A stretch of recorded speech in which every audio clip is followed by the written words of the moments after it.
Hi, I'm Matthew Mugno, and I'm joined by my fellow men's ice hockey beat reporter David Marr, and we're here to preview the weekend series coming up for the Quinnipiac Bobcats.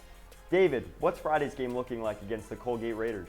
Yeah, Matt, this is going to be a good game for the Bobcats. Coming off a bye week, they're going to take on the Colgate Raiders this Friday, a team that's 2-5-1 to start the season. They've been inconsistent so far on offense. They're averaging 1.8 goals per game. As a matter of fact, they've struggled so bad offensively against the University of Vermont, a lower-tier hockey team, and we scored 2 goals against them in 2 games combined. That's a disappointing statistic for a team like Colgate, a team that's not very deep defensively, but they should have enough offensive talent to carry themselves. But one of the things I like about Colgate is their goaltender, Carter Geilander. He hasn't played against the Bobcats last season, but he'll play against them this season. He played against them in 2020, was 1-4-1 against them with a 3.33 goals against average, and under 900 save percentage, but he's still a force in net. He's going to be a talented goaltender for the Raiders, and he's certainly going to be a challenge for this Bobcats offense that wants to get back on track. Now, Matt, going into Saturday's game, it's a bigger challenge for the Bobcats. They take on Cornell. What can we expect from this team?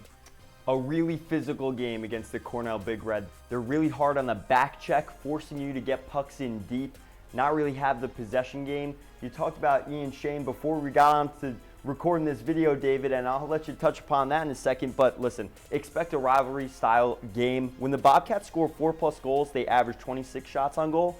And in the 2 games they scored less than 4, they averaged 32 shots on goal. So it's really about challenging the goaltender, and that's a nod to the opposition's goaltending that they've struggled to capitalize. I could see they lose this series if they're not able to capitalize on their chances. David, Ian Shane.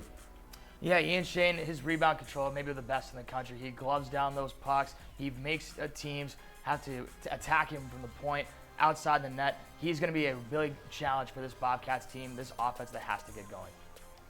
All right, that's the weekend preview coming up for the Quinnipiac Bobcats, the number 7 team in the nation. For me, Matthew Mugno and David Marr.